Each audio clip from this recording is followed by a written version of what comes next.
देखते हैं हम लोग अभी तक हम क्या कर रहे हैं। हम लोग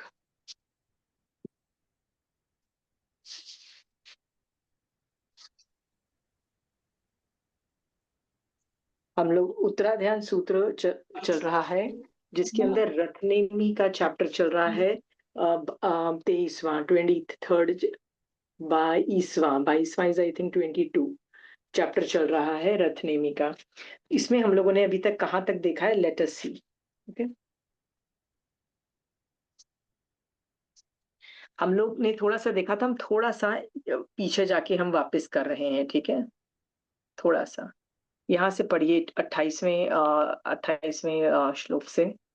जी।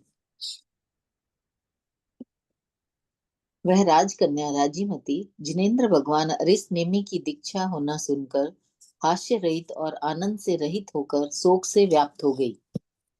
ओके, पहले तो उसने सुन लिया कि अरिशनेमी भगवान की दीक्षा हो गई और वो शोक से व्याप्त हो गई, ठीक है।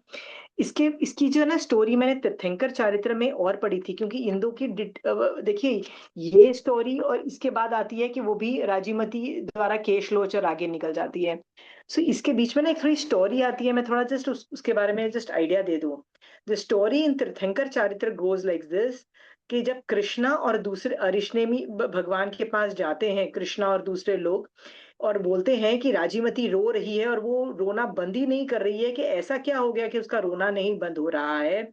सो तब अरिशनेमी भगवान उसके पास्ट के स्नेह संबंध के बारे में बताते हैं, कि कितने भवों में हम दोनों मतलब हमेशा साथ रहे हैं, और कितना हमारा स्नेह संबंध था, and how we were always together. हाँ, और वो क्या है, वो उसमें से स्नैप आउट नहीं कर पा रही है।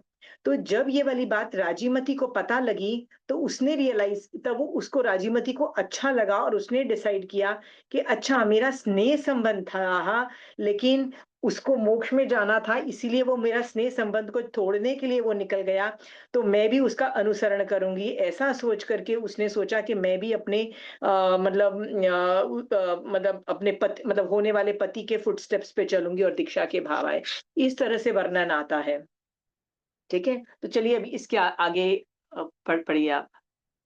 राजीमती जी विचार करने लगी कि मेरे जीवन को धिक्कार है जो मैं उन भगवान नेमीनाथ द्वारा त्याग दी गई हूँ। अब तो मेरे लिए दीक्षा लेना ही श्रेष्ठ है। एक मिनट, एक मिनट।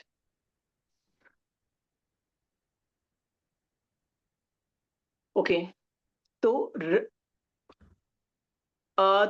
ये जो राग था ना, उसको उसके प्रति उस राग ने क्रिएट किया कि मैं उनके फुटस्टेप्स पे जाऊं। तो है तो वैराग्य, लेकिन ये दुख गर्भित वैराग्य भी है, ठीक है। पर साथ में ये भी पता था कि हमारा स्नेह संबंध था, तो एक आदमी को खुशी तो होती है ना, कि अच्छा, मेरा और उसके साथ स्नेह संबंध था, तो ठीक है, मेरा वो पति इतने सा भवों से था और वो निकल गया, तो मैं उसी का अनुसरण करूं। ऐसा सोच करके हम उसको दुख गर्भित वैराग्य कह रहे हैं, बट इट कुड बी ज्ञान गर्भित वैराग्य ऑल्सो, क्योंकि उसको रियलाइज हो रहा है कि हम दोनों का प्रेम संबंध था, मतलब में संबंध था। Then she agrees to follow that footstep, ठीक है। आगे पढ़ लीजिए।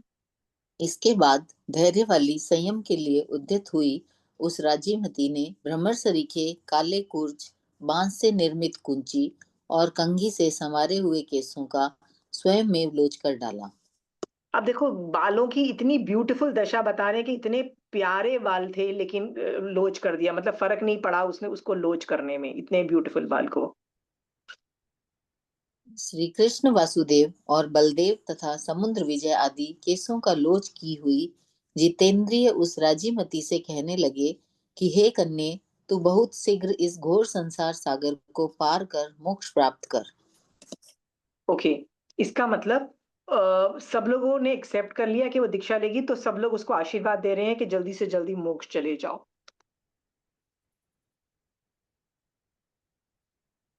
शीलवती बहुश्रुता उस राजीमती ने दीक्षित होकर द्वारिकापुरी में बहुत से स्वजन और परिजन की स्त्रियों को दीक्षा दी।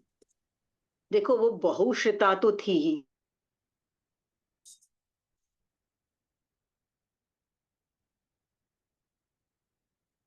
ये। तो हाउ कैन ये आगम पाठ बता रहा है कि नहीं, राजीमती दीक्षा के पहले ही बहुश्रुता थी। उसने दीक्षा ली और वहां पे बहुत सारी औरतों को भी दीक्षा दी। और सब, तो ये आगम पाठ बता रहा है कि श्रावक कैन रीड आगम्स, और वो भी बहुश्रुत बन सकते हैं। जिन्हें राजीमती ने दीक्षा दी थी, उन सभी साध्वियों को साथ लेकर रेवतक गिरी पर विराजमान भगवान नेमिनाथ को वंदना करने चली।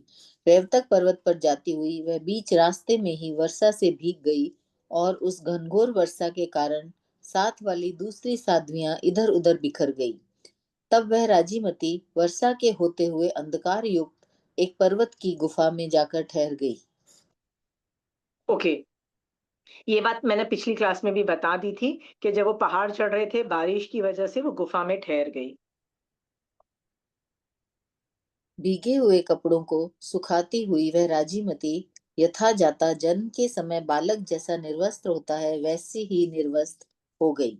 उसे निर्वस्त्र देखकर उस गुफा में पहले से ध्यानस्थ बैठे हुए रथनेमी मुनि का चित्त संयम से विचलित हो गया। गुफा में प्रवेश करते समय अंधकार के कारण राजीमती को रथनेमी दिखाई नहीं दिया, क्योंकि बाहर से भीतर आने वाले को भीतर अंधकार में बैठा हुआ व्यक्ति दिखाई नहीं देता है, किंतु पीछे राजीमती ने भी उसे देखा। ठीक है। तो काम विभोग, ये भी हम पढ़ चुके हैं, ये भी हम पढ़ चुके हैं, रथनेमी द्वारा भोग थिंग, ये भी पढ़ चुके हैं। राजीमती का उद्बोध से चालु करते हैं। चलिए, ठीक। उद्बोधन राजीमती क्या बोलती है यहाँ से चालू करते हैं। 13:9 फिर से चालू जी। करते हैं। Right. संयम में हतोत्साह बने हुए और स्त्री परिसह से पराजित उस रथनेमी को देखकर भय रहित बनी हुई राजीमती ने उसी समय गुफा में अपने शरीर को वस्त्र से ढक लिया। देखो क्या एडजेक्टिव्स लिख रहा है, लिखे हुए हैं राजीमती के लिए और रथनेमी के लिए, कि संयम से हताश हो गया, मतलब हार गया। और स्त्री परिषह जो आया, स्त्री परिषय उसको आया रथनेमी को, तो वो उससे भी वो हार गया। तो दो एडजेक्टिव्स यूज हो रहे हैं, ठीक है। पर राजीमती के लिए लिखा कि वो भयभीत नहीं हुई। क्यों भयभीत नहीं हुई? हर आदमी को अपनी स्ट्रेंथ समझनी चाहिए। मुसीबत के टाइम डरने की टाइम नहीं है, मुसीबत के टाइम कुछ काम करने की जरूरत है। You have to take action, डरने की जरूरत नहीं है, ठीक है। सो भय रहित बनी हुई राजीमती उस समय गुफा में अपने शरीर को, पहले तो उसने सोचा मुझे क्या करना है, ओ पहले मुझे अपने शरीर को ढकना है। पहले भय रहित हुई, फिर उसने अपने आप को ढका। इसके बाद नियम और व्रतों में भली भांति स्थित वह राजकन्या राजीमती जाति और कुल तथा शील की रक्षा करती हुई उस रथनेमी को इस प्रकार कहने लगी। ओके, इसके बाद नियम और व्रतों को भलीभांति स्थित थी, मतलब राजीमती एकदम एकदम स्थित थी। कौन कौन स्थित नहीं था? रथनेमी स्थित नहीं था, राइट। कुल तथा शील की रक्षा करती हुई, देखो वो कुल की भी, देखो यहाँ पे कुल की भी बता रहे हैं, सिर्फ शील की रक्षा नहीं कर रही, कुल की भी रक्षा कर रही है। क्यों ये बताया जा रहा है कि कुल की रक्षा की जा रही है? बताइए, ऐसे वर्ड्स क्यों लिखे जा रहे हैं कि जब हम लोग कुछ ऐसे गलत काम कर भी लेते हैं, सो हम लोग क्या करते हैं, कुल की भी प्रॉब्लम आती है। ऐसा नहीं है कि सिर्फ शील की प्रॉब्लम आती है। यदि मान लो राजीमती भी गलत जाती, तो सिर्फ शील की प्रॉब्लम नहीं आती, कुल की भी प्रॉब्लम आती। कुल भी बदनाम होता कि देखो इस कुल में कितना घटिया इंसान पैदा हुआ कि उसने इतनी नीच हरकत कर दी, राइट। इसीलिए यहाँ पे कहा जा रहा है कि राजकन्या राजीमती जाति और कुल तथा शील की रक्षा करती हुई, मतलब जाति कुल शील सबकी रक्षा करती हुई रथनेमी को इस प्रकार कहने लगी। कितनी इंपॉर्टेंट चीज है। हम लोगों को क्या लगता है कि जब हम एक गलती करते हैं ना, तो सिर्फ धर्म कर्म बंधते हैं, और हम जनरली यही बातें करते हैं कि कर्म बंद हो रहे हैं, गलत है, ऐसा है। ऐसा नहीं है। आपका जाति बदनाम हो रही है, आपका कुल बदनाम हो रहा है, सबके बारे में आपको सोचना है, क्योंकि you are an integral part of the system, society, जो जिसने तुमको पाल पोस के बड़ा किया है। यहाँ पे ये चीज दर्शाता है कि आपकी दीक्षा भी हो गई है। बदनाम कौन होगा? बदनाम तो भैया आपकी फैमिली भी होगी भैया, इज्जत का फालूदा वो उनका भी होगा, ठीक है। इस तरह से बताया जा रहा है।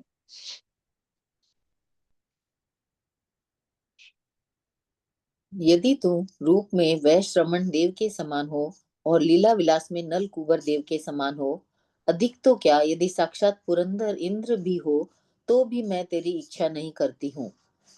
मतलब इंद्र बहुत हैंडसम होते हैं, परफेक्ट होते हैं, तो वो बोल रही है कि even if you are that, I मैं तेरी इच्छा नहीं करती हूँ। मतलब आई एम नॉट, मैं अपने मतलब मैं अपने व्रतों में स्ट्रांग हूँ, मैं अपने व्रतों से नहीं गिरने वाली। अभी तक तो अपने अपनी स्ट्रेंथ बता रही है कि भैया तू जैसा भी है, तू व्रतों में गिर गया लेकिन मैं व्रतों में नहीं गिरी हूँ। अगंधन नामक कुल में उत्पन्न हुए सर्प, जलती हुई धेनुकितु, धुआं निकलती हुई कठिनाई से सहने योग्य ज्योति अग्नि में गिर जाते हैं। अर्थात अग्नि में गिरकर मर जाना तो पसंद करते हैं, किंतु वमन किए हुए विष को पुनः पीने की इच्छा नहीं करते। ये भी बहुत, ये मेटाफर है। You know what is a metaphor? Metaphor वो होता है जिसको जिससे आपको वो चीज अलग से समझ में आ जाए। मतलब इस चीज को छोड़ के कोई दूसरी चीज के बारे में वर्णन आता है, बट उसका जो बोलना चाह रहा है वो समझ में आ जाता है कि अगंधन कुल का जन्म मतलब एक सांप होता है, स्पेशलाइज्ड सांप। वो इतना ग्रेट कुल का होता है कि वो जब उसको वो सपेरा बीन बजा के वापस बुलाता है और बोलता है कि तुम वापस खून चूस ले, इसका जो तूने खून जो तुमने डसा है और खून डाला है, वो आदमी मर रहा है। तो वो अग्नि में जल जाना प्रेफर करता है, लेकिन खून चूसना वापस नहीं चाहता है। तो कहता है कि तुम अंगंधन कुल की बात उसको उससे मेटाफर तरीके से बताई जा रही है कि देखो बहुत अगंधन कुल कितना ग्रेट कुल है, इस तरह से बता रही है वो उसको। हे अपयस के इच्छुक, तुझे धिक्कार हो, जो तू असंयम रूपी जीवन के लिए वमन किए हुए को पुनः पीना चाहता है। इसकी ओके। अपेक्षा तो तेरे लिए मर जाना श्रेष्ठ है, क्योंकि संयम धारण करके असंयम में जाना निंदनीय है। ऐसे असंयम पूर्ण और पतित जीवन की अपेक्षा तो संयम अवस्था में मृत्यु हो जाना अच्छा है। ओके, देखिए मैं ना अभी दो चीजें आपको बताना चाहती हूँ, ठीक है? कि आज ये पूरा पढ़ा दूं उसके बाद मैं पढ़ाऊं कि मैं बीच बीच में करना चालू करूं, मुझे ये नहीं समझ में आ रहा। मैं आपको ना ये समझाना चाहती हूँ। एक चीज होती है जिसको बोलते हैं प्रतिबोध कुशलता। प्रतिबोध कुशलता का मतलब होता है कि राजीमती का उद्योग, राजीमती उद्बोधन देती है और प्रतिबोध देती है। किसको देती है?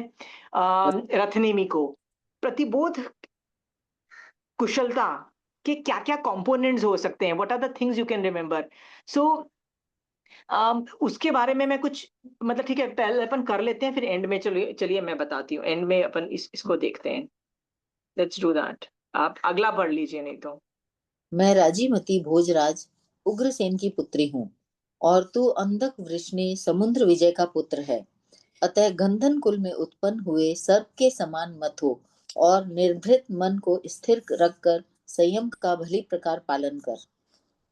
ओके, तो वो मेटाफर को एक्सप्लेन कर रही है कि हम दोनों भी बहुत ऊंचे कुल में उत्पन्न हुए हैं। तू भी राजा का बेटा है, मैं भी राजा राजा की बेटी हूँ।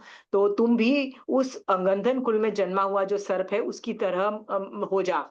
मतलब अग्नि में मर जाना प्रेफर कर, लेकिन वमन की हुई चीज को मत ले। हे रत्नेमी, तुम जिन जिन स्त्रियों को देखोगे, यदि उन उन पर बुरे भाव करोगे, तो वायु से प्रेरित हड नामक वनस्पति की भांति अस्थिर आत्मा वाले हो जाओगे।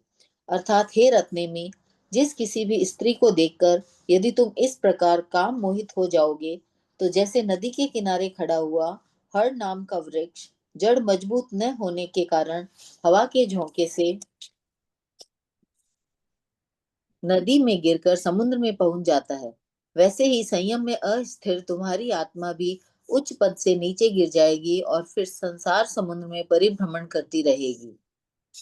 देखो यहाँ पे वो बोल रहा है कि जैसे एक पौधा होता है, हड़ नाम का वनस्पति जो होता है, वो मतलब वो वनस अगेन मेटाफर से वो समझाने की कोशिश करती है कि तुम भी उसी की तरह अस्थिर आत्मा वाले हो जाओगे। मतलब तुम्हारी कोई वैल्यू नहीं रहेगी कि तुम कभी भी चेंजेस करते रहते हो अपने मतलब जो भी बोलने में करने में, इस तरह से वो बोलती है।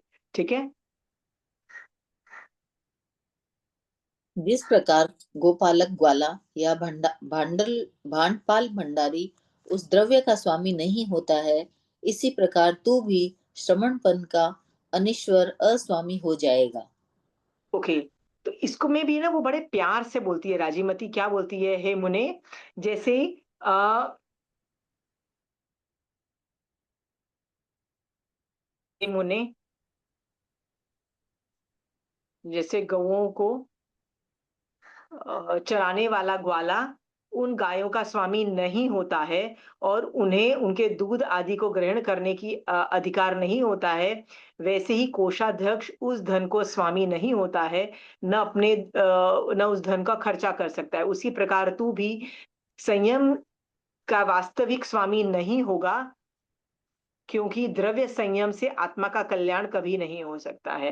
तो वो उसको समझाने की वो बोल रही है कि तू अपने जो तूने कपड़े पहने हुए हैं साधु के, उसका अस्वामी हो जाएगा, मतलब तू द्रव्य साधु रह जाएगा, भाव साधु नहीं रहेगा। प्लीज डोंट डू दैट, इस प्यार से समझा रही है। वह रथ नेमी उस संयमवती साध्वी के सुभाषित वचनों को सुनकर धर्म में स्थिर हो गया, जैसे अंकुश से हाथी वश में हो जाता है। देखो, अभी राजीमती ने प्रतिबोध दिया और रथनेमी को समझ में आ गया, वो स्थिर हो गया। तो मैं बेसिकली इसमें ना प्रतिबोध कुशलता राजीमती की, उसके बारे में थोड़ा सा वर्णन करना चाहती हूँ, ठीक है। हम ये तो कह देते हैं कि सामने वाले का चारित्र हमारा चारित्र बनाता है, हम ये तो कह देते हैं चारित्र से चारित्र आता है, ठीक है, कि एक चारित्रवान जीव जब बोलता है तो सामने वाले को चारित्र आता है, ये तो हमने बोल दिया। फिर भी आप देखो जो वो बोल रही है ना, उसमें कितने कितने चीजें हैं, ठीक है, उसके बारे में हम देखेंगे, ठीक है।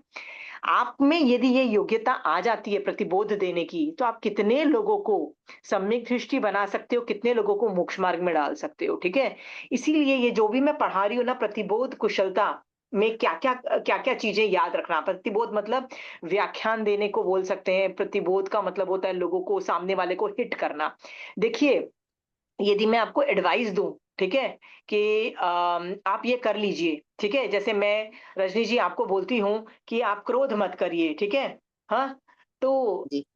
आप सोचोगे कि यार मैं भी फ्रस्ट्रेटेड हूँ, जब मुझे गुस्सा आता है ना मैं भी कंट्रोल नहीं कर पाती, मेरे को क्या मजा आता है क्रोध करके, होता है ना कई बार हमको क्रोध आ जाता है। तो मैं फ्री में आपको एडवाइस देती हूँ, राजनी जी देखिए, महावीर स्वामी आप तो श्राविका हो, आपको क्रोध नहीं करना चाहिए। तो आप बोलोगे बॉस मुझे पता है, मेरे को महावीर स्वामी भगवान का बहुत ज्ञान है, ठीक है।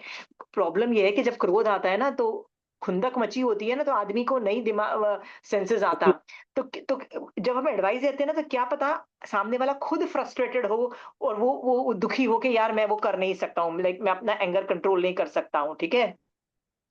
तो एडवाइस मत दो, कभी भी एडवाइस नहीं देनी चाहिए। क्या करना चाहिए, प्रतिबोध देना चाहिए। तो प्रतिबोध और एडवाइस में बहुत फर्क है। प्रतिबोध क्या होता है वो मैं बताऊंगी। प्रतिबोध हार्ड हिटिंग होता है। हार्ड हिटिंग का मतलब होता है वो ऐसे जोर से वार करता है कि आदमी के हृदय को परिवर्तित कर देता है। समझ में आया प्रतिबोध, ठीक है। तो जैसे यदि मैं तो आपको एक एक एग्जाम्पल से बताऊंगी कि प्रतिबोध और एडवाइस में क्या क्या फर्क है, ठीक है। प्रतिबोध बहुत लोग देते हैं। महावीर स्वामी भगवान ने तो बहुत लोगों को प्रतिबोध दिया, ठीक है। बाद में चल के कभी महावीर स्वामी भगवान ने कभी गौतम स्वामी भगवान को बोलते कि तुम जाओ और उसको प्रतिबोध दो, खुद नहीं किया तो किसी और से करवाया। इस तरह से प्रतिबोध is generally one on one. One on one मतलब मैं एक आदमी को ही संबोधन करके बात कर रही हूँ। तो प्रतिबोध में क्या क्या चीजें कंपोनेंट होते हैं ना, आप भी लिख लीजिए और ध्यान में रखिए जब आप जैन धर्म पढ़ाते हो, जब जैन धर्म पढ़ाने की कोशिश करते हो, ठीक है। क्योंकि जैन धर्म पढ़ाना या आर्ग्यूमेंट करने में यदि आप ये सब चार चीजें याद रखोगे ना, तो आप भी राजीमती की तरह प्रतिबोध कुशल बन जाओगे। और ये कर और यदि ये आ जाता है ना, तो आप कितनी व्यावच कर पाओगे, देखो। सो आप नंबर वाइज लिख लीजिए। पहला है प्रतिबोध कुशलता में कि मेटाफर्स जो होते हैं ना वो हार्ड हिटिंग होते हैं और लोगों के दिमाग में रह जाते हैं, तो मेटाफर को यूज करो। जैसे इसने दो मेटाफर यूज किए, गंधन कुल में जन्मा हुआ सांप के बारे में और हड़ नाम की वनस्पति, ऐसे दो मेटाफर बताए उसको हिलाने के लिए कि तू कर क्या रहा है, ठीक है। तो मेटाफर उस वक्त यूज करने से वो थिंग्स हार्ड हिटिंग होती है और माइंड में रह जाती है, ठीक है।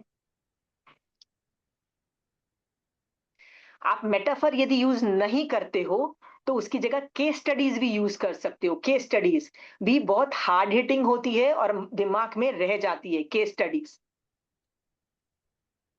अब देखिए, यदि रजनी जी को जरूरत से ज्यादा गुस्सा आता रहता है, तो मैं यदि रजनी जी को मैं असब कल्पना से ये सारा एग्जाम्पल बता रही हूँ, ठीक है। रजनी जी को मुझे पता है गुस्सा नहीं आता है, फिर भी मैं अब बता रही हूँ, एक्सप्लेन कर रही हूँ। पर मैं रजनी जी को ऐसे ही बोलूँ कि रजनी जी, आप बहुत गुस्सा करते रहते हैं, करना नहीं चाहिए। तो आप खुद फ्रस्ट्रेट हो जाके साला खुद एडवाइस देती पड़ती रहती है, राइट, खुद कितना गुस्सा करती है।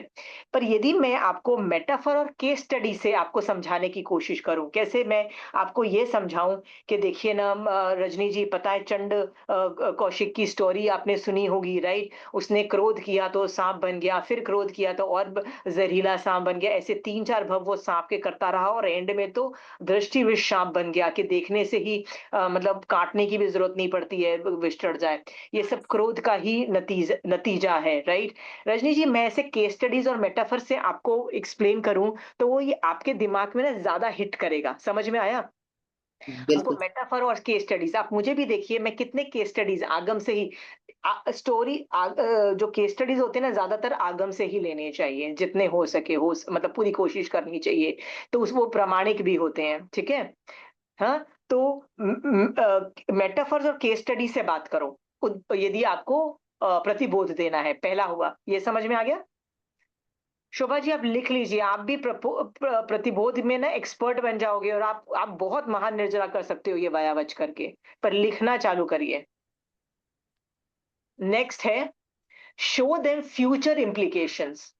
आप है ना, उस आदमी को फ्यूचर इम्प्लीकेशंस बताओ, और बताओ कि अभी थोड़ी देर के सुख के लिए, अभी प्रेजेंट के फन के लिए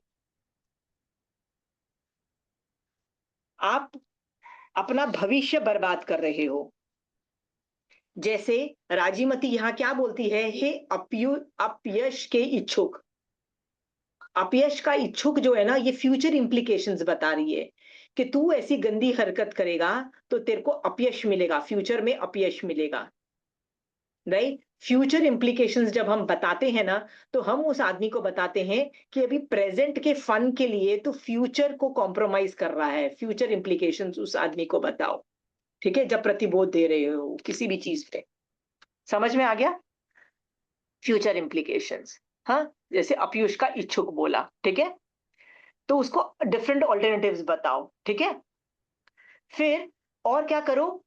नेक्स्ट है, फोर्थ है, have lot of Karuna and मैत्री भावना वाइल डूइंग प्रतिबोध rather than anger and fear, ठीक है। अब देखिए, जनरली क्या होता है, हम लोग डर जाते हैं और या एंगर इश्यूज आता है। पर देखिए, रजूला कितने प्यार से उस रथनेमी को बोल रही है। वो क्या बोल रही है? हे मुने, मतलब प्यार से, करुणा और मैत्री भावना है उसके अंदर, मतलब उसको दया से भर गई। और कैसे एड्रेस कर रही है, कितने प्यार से एड्रेस कर रही है कि तू साधु पने का असाधु बन जाएगा। मतलब तू यदि ये हरकत करेगा तो साधुपना द्रव्य साधु वाला रह जाएगा, और जो असली साधुपना है, भाव साधु से का अस्वामी हो जाएगा। कितने प्यार से उसको इस तरह से बोलती है, हे मुने, मतलब बहुत ही करुणा और मैत्री भावना है, ठीक है। तो हम जिससे भी बात करते हैं ना, यदि मैं गुस्से में आके रजनी जी को बोलती हूँ, रजनी जी, अब जब देखो ना, या मैं आपकी इंसल्ट भी करती हूँ कि रजनी जी, आप कितनी घटिया इंसान हो, जब देखो क्रोध करती रहती हो, प्लीज अपने क्रोध को शांत करो। तो आपको क्या लगता है, आप मेरी एडवाइस लोगे? Would you take? नहीं लोगे ना। वैसे ही मेरे को एंगर नहीं दिखाना है और मुझे फियर भी नहीं दिखाना है। आप मान लो एंग्री होते रहते हो, मैं डर गई, नहीं नहीं नहीं, प्लीज आप एंग्री मत हो, ऐसे भी एडवाइस नहीं देना है। सो आप अपना एंगर और फियर मत दिखाओ, क्योंकि ये सब नेगेटिव इमोशंस हैं। हाँ, ये कौन सी लेशा क्रिएट करते हैं, एंगर और फियर? बताइए, ये नेगेटिव लेशा क्रिएट करेंगे ना। कृष्ण मतलब गंदी लेशा क्रिएट करेंगे। उससे हम सामने वाले को शांत कैसे कर पाएंगे? हमारे में से शीत लेशा कब निकलेगी, बताइए। आपको पता है ना, महावीर स्वामी भगवान के संबोधन में जब जाते हैं ना, तो घटिया से घटिया इंसान के भी सब कषाय और नौकषाय शांत हो जाते हैं, आपको पता है? हाँ, कि एक सांप और नेवला, जैसे एक शेर और डियर, सब साथ में बैठ के सुन सकते हैं। क्यों?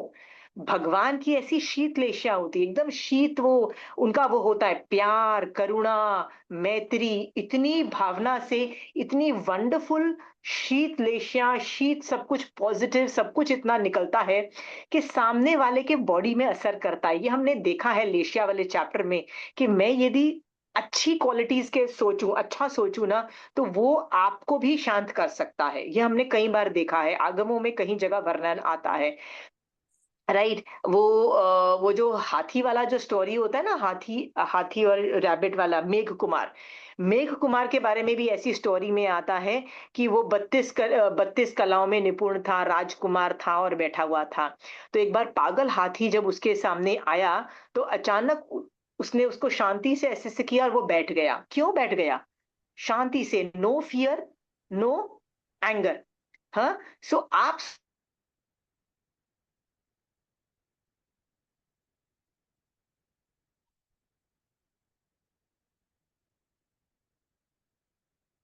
आ रही है सामने वाले पे, समझ में आया? हाँ। सो उसको क्या बोलती है? प्यार से समझाती है। और प्यार से क्या समझाती है? उसको ग्रेटनेस बताती है। Tell him his greatness, that you are not a gone case. मतलब उसको उसकी उस रत्नेमी को उसकी अच्छाई बताती है कि तू कितने बड़े कुल का है, तू गॉन केस नहीं है। गॉन केस मतलब तू एकदम बर्बाद नहीं है, मतलब उसको पॉजिटिव तरीके से बताती है, you are not a gone case. कितना करुणा और मैत्री से बता रही है, that you are not a gone case, ठीक है। ऑल्सो वो अथॉरिटी के एंगल से नहीं बता रही है, ठीक है। अथॉरिटी के एंगल्स का मतलब क्या होता है? मान लीजिए रजनी जी को मैं दादागिरी करके बोलूं, ए रजनी जी, आप है ना बहुत ही गलत काम करते हो, गुस्सा करते रहते हो, आपको गुस्सा नहीं करना चाहिए। मैं अथॉरिटी के एंगल से आपको बोलती हूँ, तो क्या आपको अच्छा लगेगा? या आपको मैं छोटा फील करवाती हूँ कि देखो ना रजनी जी, आप कितनी बेकार हो, कि आप जब देखो गुस्सा करती रहती है, तो आपको क्या अच्छा लगेगा? नहीं अच्छा लगेगा ना, राइट। वैसे ही ना, मुझे यदि मुझे अथॉरिटी के एंगल पे रह के आप इस लेवल पे हो ना, तो मुझे अथॉरिटी के लेवल पे आके आपसे बात नहीं करनी चाहिए, मुझे आपके लेवल पे गिरना चाहिए। I come to your level and talk to you very nicely, ठीक है। Come to the level of the equal level पे आओ, उस आदमी के इक्वल लेवल पे आओ, ठीक है। हाँ, and don't talk from authority, और उससे बात करो, ठीक है। तो जैसे रजनी जी, मैं आपको ऐसे बोलूं कि रजनी जी, पता है, मेरे को भी बहुत क्रोध आता है, या आता था, या मैं भी कब मेरे को क्रोध भड़क जाता है ना, तो मैं भी कंट्रोल नहीं कर पाती। मान लो मैं ऐसे वर्ड्स बोलूं आपके सामने, और आपके लेवल पे आके बात करूं कि देखो मेरे साथ भी ऐसा ही होता है, there is nothing like that, ठीक है। आप कर रहे हो, मैं समझ सकती हूँ, ठीक है। तो क्या आप मुझे जल्दी एक्सेप्ट करोगे, बताइए? मैं आपके लेवल पे आऊंगी तो, है ना। हाँ। मैं भी देखिए कई बार आपको बोलती हूँ, यदि मैं बोलूँ ना, आपको क्रोध मान माया लोभ नहीं करना चाहिए, हर आदमी बोलता है हम तो नहीं करते क्रोध मान माया लोभ। पर मैं बोलती हूँ ना, देखो मैं तो क्रोध क्रोध बहुत करती हूँ, उस जगह मैंने क्रोध किया, उस जगह क्रोध कर दिया। मैं तो बोलती रहती हूँ कि मैं तो कंट्रीज को देखे, मतलब बिना बैठे बैठे किसी ने बुरा नहीं किया है, मेरे साथ नहीं बुरा किया, ठीक है। वो चाइना और पाकिस्तान ने मेरे कंट्री के साथ किया, मेरे साथ भी नहीं किया, तो भी मेरे को मतलब मतलब हर बात पे करती रहती हूँ। जब मैं ऐसे आपको 50 एग्जाम्पल्स देती हूँ कि मैं कितना क्रोध करती रहती हूँ, तो आप भी सोचते हो हाँ यार, ये भी क्रोध करती है यार, क्या मैं भी ढूंढूं, क्या मैं कब क्रोध करती हूँ, ठीक है। आप भी अपने में ढूंढने लगते हो कि हाँ यार, मैंने कल क्रोध किया था, मैंने परसों क्रोध किया था, मैंने 10 साल पहले क्रोध किया था। समझ में आया? सो जब आप किसी को प्रतिबोध दो ना, कम टू देयर लेवल, समझ में आया? हम्म। उसको बोलते हैं मैत्री भावना, करुणा, that it is okay, I understand कि आपको क्रोध आता है रजनी जी, राइट, बट सुधरो, right, because you have to सुधरो। समझ में आया रजनी जी? हाँ। सो करुणा और मैत्री में आपने क्या सीखा? अथॉरिटी फिगर मत रखो, सामने वाले के लेवल में आओ और उससे उससे बात करो, ठीक है। उसको बोलो इट इज नॉर्मल, जो भी तेरे साथ बुरा हो रहा है, जो भी तू बुरा कर रहा है ना, दिस इज नॉर्मल। पहले तो ये वाली बात बोलो, ठीक है। हाँ। ओके। करुणा और मैत्री, ये फोर्थ वाला पॉइंट था। हाँ, फोर्थ पॉइंट लिख लिया रजनी जी? फिफ्थ ठीक। पॉइंट लिखिए। Tell them if they are helpless in changing the current situation. Tell them that if they are helpless in changing the current situation because of Karamoday,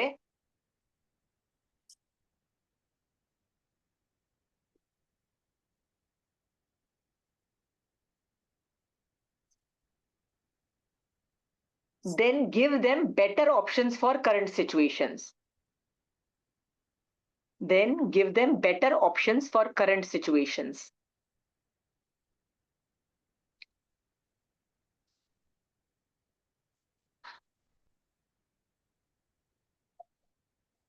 जैसे यहाँ पे राजीमती क्या बोलती है, देखिए राजीमती बोलती है कि इसकी अपेक्षा तो तेरे लिए मर जाना श्रेष्ठ है।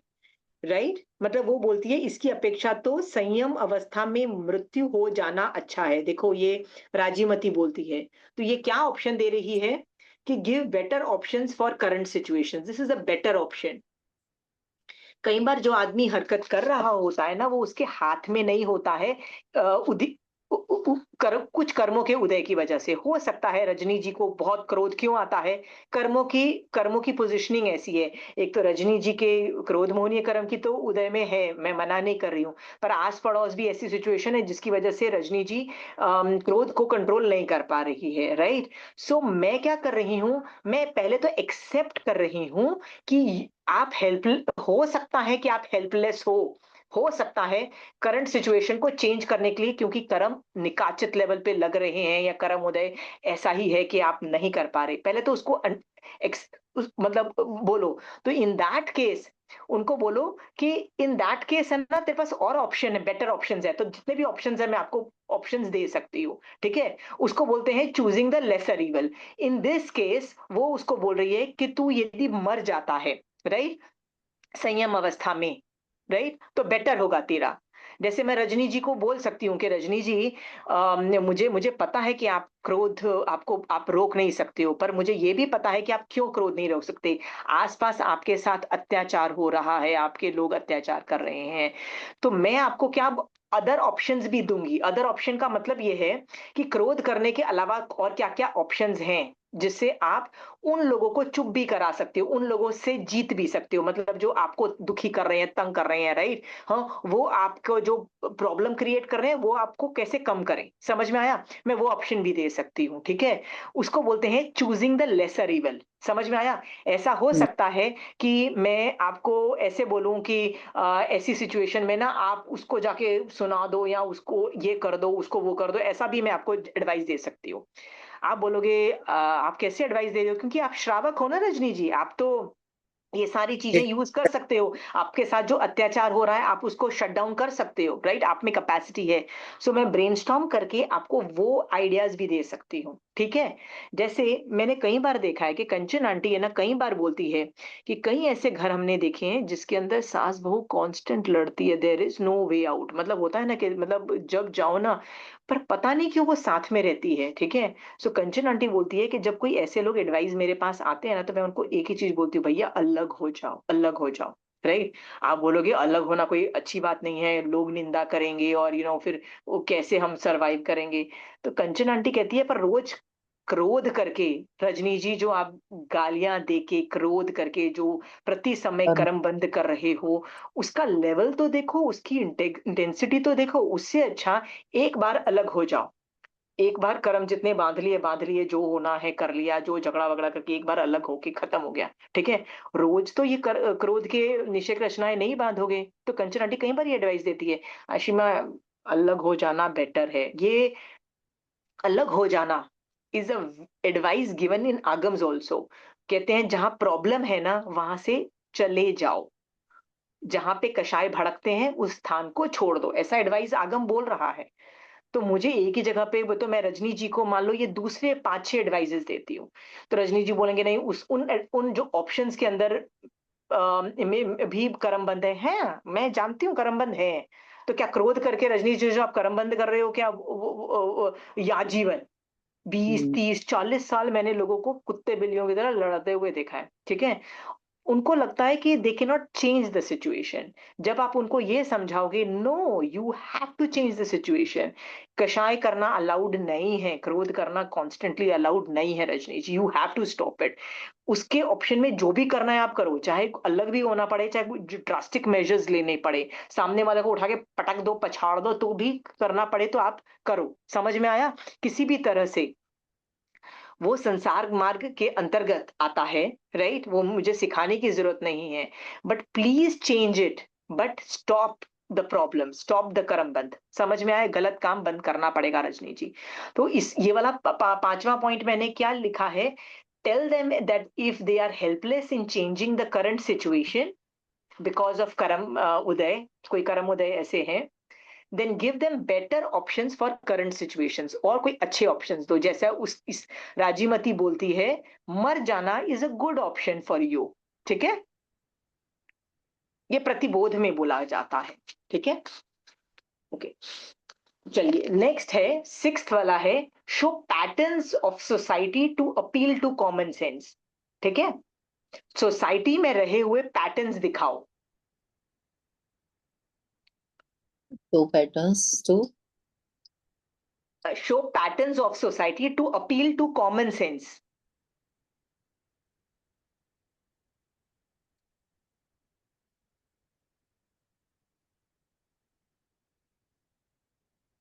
अभी ये जो मैंने लिखा है ना, show patterns of society to appeal to common sense, ये बेसिकली केस स्टडी के जैसा ही है, बट उसमें क्या होता है, आप बहुलता की अपेक्षा, केस स्टडी में तो आप एक एक आदमी को लेते हो, जैसे चंड कौशिक सांप के लिए बोला कि देखो रजनी जी, आप क्रोध करोगे तो चंड कौशिक वाली हालत बनेगी। पर यहाँ पे पैटर्न्स ऑफ सोसाइटी के अंदर आप बहुलता की अपेक्षा बात करते हो कि देखो ज्यादातर लोग ऐसा कर रहे हैं, ये कैसे सही हो सकता है, मैं आपके कॉमन सेंस को अपील करती हूँ। ठीक है,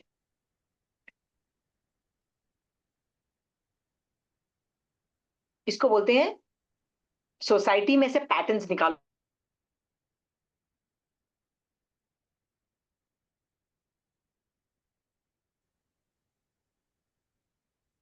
अब जो भी प्रॉब्लम, जिस वजह से रजनी जी आप क्रोध करते रहते हो, तो मैं आपको वही पैटर्न्स आपको बताती हूँ मैं, कि देखो वो आदमी वो भी कर रहा है, उसको कुछ फायदा हुआ क्रोध करके? हाँ, उसने क्रोध करके ये उसने किया, फिर भी उसकी दूसरे दिन वही सिचुएशन, दूसरे दिन क्या क्रोध करने से सामने वाला आदमी सुधर गया? नहीं सुधरा। क्या तीसरे दिन देखो वो आदमी ने भी 10 सालों से क्रोध कर रहा है, क्या उसकी सिचुएशन चेंज हुई? नहीं, नहीं चेंज। मैं संसार के पैटर्न्स दिखा के ना आपके कॉमन सेंस को अपील करती हूँ कि आपका जो स्ट्रैटेजी ऑफ क्रोध करना इज अ रॉन्ग स्ट्रैटेजी। समझ में आया रजनी जी? जी। ठीक है, हम्म।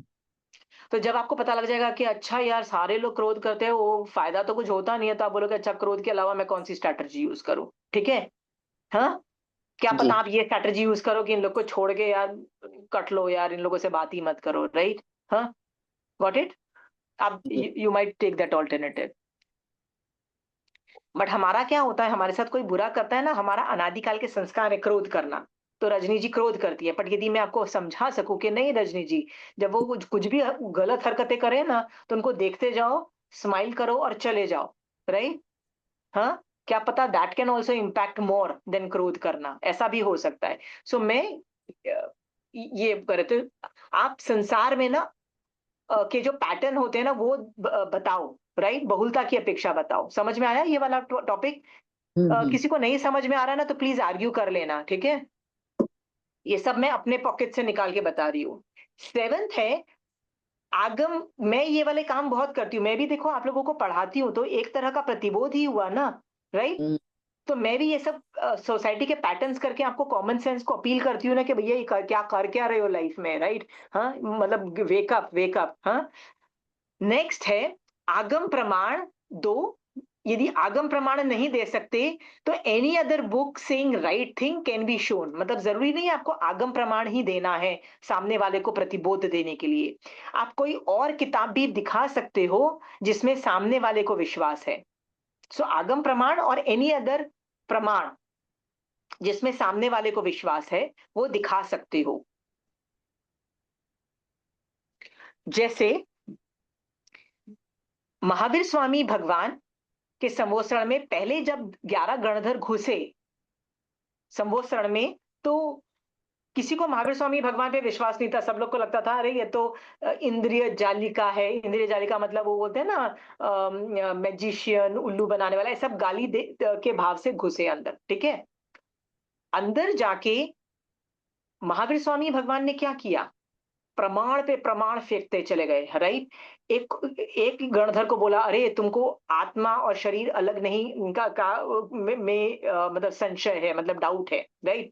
तो प्रमाण देते चले गए कि आत्मा और शरीर अलग है। अब प्रमाण आगम से भी आ सकता है। जैसे मैं आप लोग को पढ़ा रही हूँ तो मेरे लिए बहुत आसान है, आगम में से दिखाओ और आप लोग बोलोगे अच्छा आगम में दिख गया, ओके आई एग्रीड, मतलब ये टेकन इट। बट सामने वाला मान लो आगम नहीं जानता या वो जैनी नहीं है, तो वो जिस बुक्स को जानता है, वो किसी बुक्स को तो मानता है, कोई तो धर्म को मानता है, उसकी किताब में से कुछ निकालो और उसको कन्विंस करो जो तुम बोलना चाहते हो, ठीक है? तो रजनी जी को मान लो मैं बोलूं कि रजनी जी देखिए आगम बोल रहा है क्रोध करने से देखो ये हो रहा है, क्रोध करने से वो हो रहा है, क्रोध करने से ऐसा हो जाता है, इसलिए रजनी जी क्रोध मत करो। तो रजनी जी आप पे इम्पैक्ट आएगा ना, प्रतिबोध में वो फायदा होगा ना, आगम प्रमाण में दे रही हो। मान लो आप आगम नहीं करते हो, कोई और बुक्स भी है, तो मैं दूसरी बुक्स का भी सहारा ले सकती हूँ, दूसरी किताबों में भी तो ऐसा लिखा होता है ना कि क्रोध नहीं करना। समझ में आ गया प्रमाण? हाँ, आप देखो मैं अपनी क्लासेस में आगम प्रमाण बहुत देती हूँ, ठीक है? नेक्स्ट है सेवेंथ, अपील ये टू स्वधर्म। अपने ये स्वधर्म, अपील टू स्वधर्म। एग्जाम्पल, हर आदमी का स्वधर्म होता है। क्या धर्म होता है? जैसे यहाँ पे राजीमती उसको क्या बोलती है कि तू साधु है, तू असाधु बन जाएगा, मतलब भाव साधु चला जाएगा तेरा, तू द्रव्य साधु रह जाएगा। मतलब उसके स्वधर्म को बोलती है। उसका धर्म क्या है? धर्म मतलब वो खुद क्या है? हाँ, साधु। कि मैं एक तू एक साधु है, साधु हो के तू ऐसे कैसे हरकत कर सकता है? या you can appeal to the कुल धर्म ऑल्सो, या तो स्वधर्म या कुल धर्म। जैसे यहाँ पे राजीमती उसको क्या बोलती है कि तू भी उग्रसेन की मैं पुत्री हूं, तू अगंधन विष्णु का बेटा है, हम कितने बड़े कुल के हैं, उसको कुल की मर्यादाएं याद दिलाता है, राइट? मतलब सॉरी, राजीमती उसको कुल धर्म बताती है कि इतने बड़े घरों के हम लोग होके ऐसी नीच हरकतें करें, सोच तो सही। वो कुल की लाज, मतलब वो कुल की शर्म एक्टिवेट करती है, ठीक है? सामने वाले को ना कुल की बहुत होता है। यदि मैं आपके माँ बाप को गाली दूं, रजनी जी, जैसे मैं आपके माँ बाप को गाली दूं, राइट, कि हम्म, आप इतना क्रोध करती हो ना, ये आपके माँ बाप ने ही ऐसा सिखाया होगा, गंदी चीज, राइट? तो आपको कितना बुरा लग जाएगा। कोई भी आदमी अपने माँ बाप की, अपने फैमिली की इंसल्ट बर्दाश्त नहीं कर सकता। कुल की insult is like ego hurt कर जाता है, ठीक है? अब मैं ऑन दी ऑपोजिट आपको ये बोलूं कि रजनी जी देखिए आपके मम्मी पापा कितने शांत स्वभाव के थे, वो तो देखो मारासा के पास जाते थे, उन्होंने पूरी जिंदगी धर्म किया, उन्होंने तो क्रोध नहीं किया। आप भी अपने मम्मी पापा की तरह बन सकते हो। देखो अब मैंने अपने आपके मम्मी पापा का इज्जत किया, कुल का हम्म, इज्जत किया, तो आपको अच्छा लग रहा है ना सुन के? समझ में बिल्कुल। आया? तो हम्म, तो अपील टू देयर कुल धर्म एंड देयर स्वधर्म, कि आप कौन हो, आपका कुल क्या है, आपका उस पे भी अपील कर सकते हो इन टर्म्स ऑफ प्रतिबोध। इसके अंदर वो कुल को भी बोल रही है और स्वधर्म को, मतलब स्वधर्म का मतलब होता है तू साधु है, ये भी बोल रही है, और कुल धर्म में ये बोल रही है कि तू देखो इतने बड़े राजा का बेटा है, राजकुल का है, ठीक है?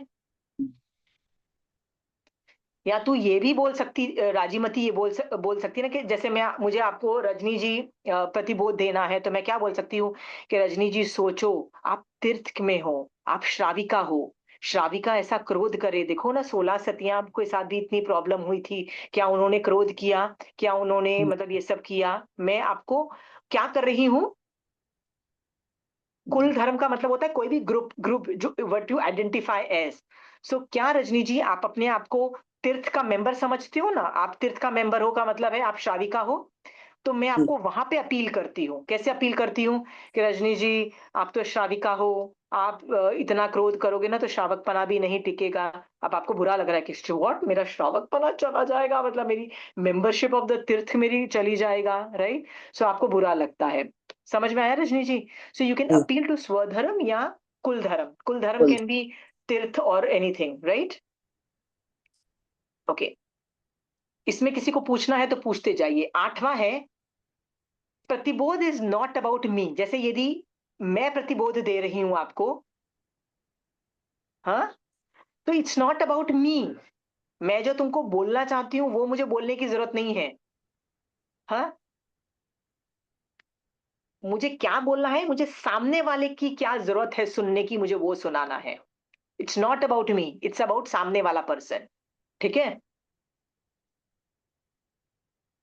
आप देखो, राजीमती भी डरी हुई थी, उसको भी अपने शील की रक्षा है और उसको अपने व्रतों की टेंशन है, उसको भी 50 तरह की टेंशन है, राइट? वो ये नहीं बोल रही है कि यार मेरा क्या होगा, मेरे शील का क्या होगा, अपने फियर्स और अपने ये नहीं दिखा रही। इट्स नॉट अबाउट, प्रतिबोध देने वाले को याद रखना, it's not about them, it's about सामने वाला। आप उस सामने वाले की बात करो ना, राइट?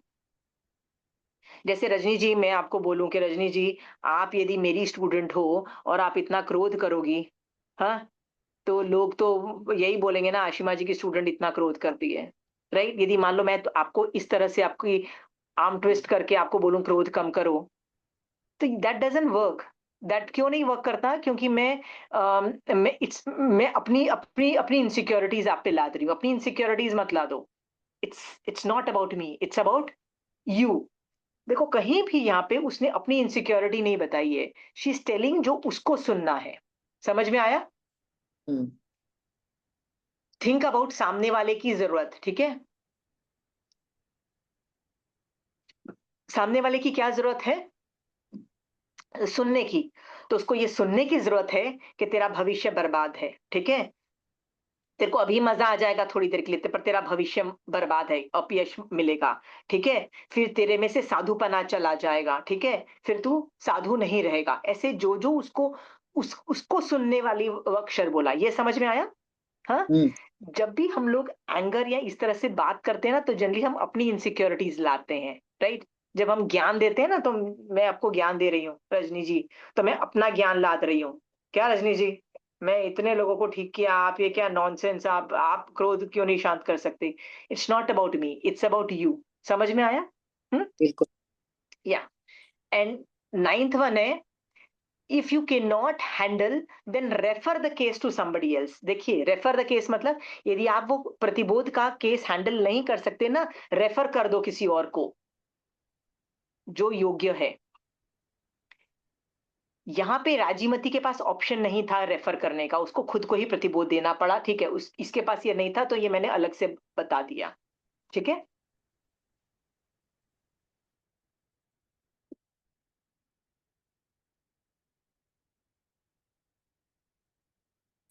मैं कई बार कई चीजों के लिए लोगों को रेफर कर देती हूँ कि यार ये वाली प्रॉब्लम मेरे पास चले जाओ। कई बार मैं कई लोगों को बोलती हूँ इसके पास नहीं, उसके पास चले जाओ। ठीक है? क्योंकि हर बार जब कोई आदमी तुम्हारे पास आता है, तो ज़रूरी नहीं तुम्हारे पास सॉल्यूशंस हो, क्योंकि तुम हर चीज़ में तो एक्सपर्ट नहीं हो सकते हो ना। सी कंचन आंटी ऑलराउंडर है, पर बाकी सब तो ऑलराउंडर नहीं है ना, थोड़े-थोड़े हैं। तो मेरे पास कोई आता है तो मैं उसको एप्लीकेशंस, अनेकांतवाद, श्रावकपना, सम्यक दर्शन, मैं इसी को हैंडल कर सकती हूँ। अब कोई मेरे पास आता है और वो प्रॉब्लम मुझे द्रव्यानुयोग की लगती है कि यार तेरे को टेक्निकल मैटर चाहिए या वो सब चाहिए, तो मैं क्या बोलती हूँ, बॉस तुम उनके पास चले जाओ, किसी और के पास रेफर कर देती हूँ। क्यों रेफर करती हूँ? I can not handle that case, understand? It's is okay to refer. Rajimati के पास ये ऑप्शन नहीं था, आई एग्री, राइट? तो कई लोग मेरी क्लास में आते हैं, तो मैं उनको हमेशा बोलती हूँ आप कंचन आंटी की क्लास ज्वाइन करो, हमेशा बोलती हूँ। तो वो लोग, जैसे मेरी एक स्टूडेंट है, she Shilpa, she is from Hyderabad. वो जब स्टार्टिंग में ही मैं उसको बोलती थी कि यार कंचन आंटी की क्लासेस करो, मैं सबको बोलती थी, तो उसने ज्वाइन की और बोला नहीं नहीं, बस की नहीं है, बस की नहीं है, मतलब मुझे में नहीं है। मैंने कहा ठीक है, बस की नहीं है, चलो मेरी क्लास करते रहो। उनके बस की नहीं है तो, बिकॉज मुझे लगता है कि जो आंटी पढ़ाती है ना, वो इस लेवल पे है, और जो मैं पढ़ाती हूँ वो इस लेवल पे है। तो मेरे को लगता है कि आप उनकी क्लास करो, मतलब आप उनकी क्लासेस में जाओ, उनकी क्लासेस अटेंड करो। आई ऑलवेज रेफर, प्लीज उनकी क्लासेस में जाना जाओ। तो उसने जब बोला कि नहीं नहीं मेरे को कुछ समझ में नहीं आया, तो मैंने कहा ठीक है, then stay with my class. वो जब मेरी क्लासेस उसने काफ़ी कर ली और मेरे साथ आगम कर लिए ना, फिर मैंने बोला now give it a try, now go back to Kanchan aunty's class again और ट्राई मार। उसने ट्राई मारा और उसको काफ़ी कुछ समझ में आने लगा। तो धीरे-धीरे मैंने बोला ठीक है, अभी तू कंचन आंटी की क्लासेस कर, जहाँ अटक जाए ना come back to me and I will explain that, तो मैं अलग से बैठ के तेरे को समझाऊँगी।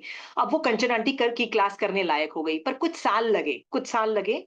पहले मैंने उसको मेरे क्लासेस में मैं आपको भाषा सिखा देती हूँ, बड़े-बड़े अक्षर सिखा देती हूँ बोलना। अब वो कंचन आंटी की क्लासेस में करने लगी, ठीक है? अब वो दोनों की क्लासेस अटेंड कर सकती है। क्या होता है, refer people to a better person, हमेशा बेटर लोगों को पास रेफर करना चाहिए। तो मुझे पता है आपको सम्यक दृष्टि बनाने में और मोक्ष में भेजने में सबसे अच्छा कोई आदमी आज की डेट में है तो वो कंचन आंटी है, मतलब जो पढ़ाते हैं, ऑनलाइन पढ़ाते हैं, उनकी बात कर रही हूँ, ठीक है? मुझे पता है। तो मैं आपको भी कहाँ रेफर करती हूँ, प्लीज कंचन आंटी की क्लास करिए, मैं बोलती हूँ आप लोगों को कई बार, ठीक है? यदि आप नहीं कर सको, okay, stay in my class. मेरा एलिमेंट्री लेवल क्लासेस है, मैं सिर्फ बेसिक्स पढ़ाती हूँ और मैं कुछ ज्यादा पढ़ा नहीं पाऊंगी, ठीक है? ये चीजें मैं इसलिए बोल रही हूँ आपको कि प्रतिबोध जो है ना, इज हार्ड हिटिंग। वो आदमी के हृदय में परिवर्तन करने की कैपेसिटी रखता है। एडवाइस ऐसे फ्री में नहीं दी जाती। तो प्रतिबोध यदि कुशल आप भी होगे, तो आप भी जब मुंह खोलोगे, सामने वाले को सम्यक दृष्टि बनाओगे, सामने वाले को मोक्ष में भेजने की करोगे, आप कितनी निर्जरा कर लोगे। देखो, ये उत्तराध्यान सूत्र का यही चैप्टर 10वीं कालिक सूत्र में भी है, दूसरा अध्ययन है। ये मैंने पिछली क्लास में आपको बताया था। तो फिर क्यों ये वाला चैप्टर सम्यक दर्शन वाली किताब में है? क्योंकि वो बता रहा है कि आप भी प्रतिबोध कुशल बन जाओ और सम्यक दृष्टि बनाओ। जैसे जैसे ये रजूला ने, राजीमती ने कैसे सम्यक दर्शन में उसको स्थिर किया, नहीं गिर मत, तू स्थिर हो जा, वापस स्थिर हो जा अपने संयम में, ठीक है? तू सिर्फ वचन से और मन से गिरा है, काया से तू अभी नहीं गिरा है, राइट? तो तेरा पूरा संयम जीरो नहीं हुआ है, नहीं हुआ है, ठीक है? तू वापस स्थिर हो जा, अभी भी सुधर जा, अभी भी संभल जा, उसको समझाया। समझ में आ गया ये वाली बात आपको? ठीक है? हम यदि प्रतिबोध कुशल बनेंगे, सोचो हम कितने लोगों को सम्यक दृष्टि बना के मोक्ष में भेज सकते हैं, ठीक है? हाँ, ये सारी बातें प्रतिबोध कुशलता में चेक करो, क्या आप में अंदर, आपके अंदर चलती है कि नहीं चलती, और नहीं चलती है तो क्यों नहीं चलती है। और एक और चीज मैं भूल गई कि चारित्र से चारित्र आता है। आप तभी आप प्रतिबोध दो यदि आप वो काम कर रहे हो। आप यदि अपने कषाय कंट्रोल, मैं अपने क्रोध कंट्रोल करने में लगी हुई हूं, तो मैं रजनी जी को फ्री में एडवाइस दे सकती हूँ कि रजनी जी प्लीज क्रोध अपना कम करो, ऐसा प्रतिबोध देने की कैपेसिटी रखती हूँ। चारित्र से चारित्र आता है। पर मैं कोशिश ही नहीं कर रही हूँ अपने क्रोध को कम करने की, तो क्या मैं एडवाइस मतलब प्रतिबोध दे सकती हूँ इस विषय में? नहीं। चारित्र से चारित्र आता है। समझ में आ गया आप लोगों को? आपको इस विषय में, प्रतिबोध कुशलता के विषय में कुछ पूछना है तो आर्ग्यू करो, पूछिए, कोई भी।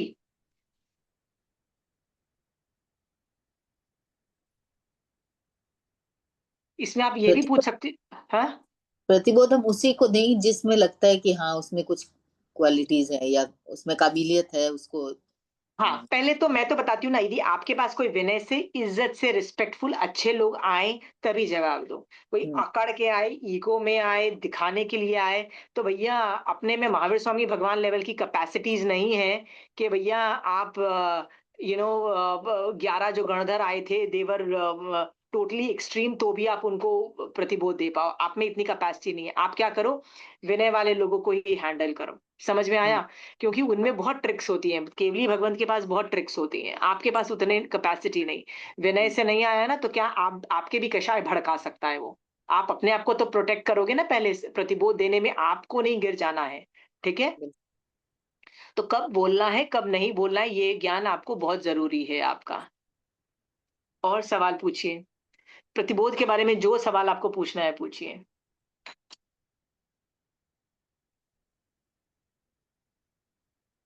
किसी को पूछना है?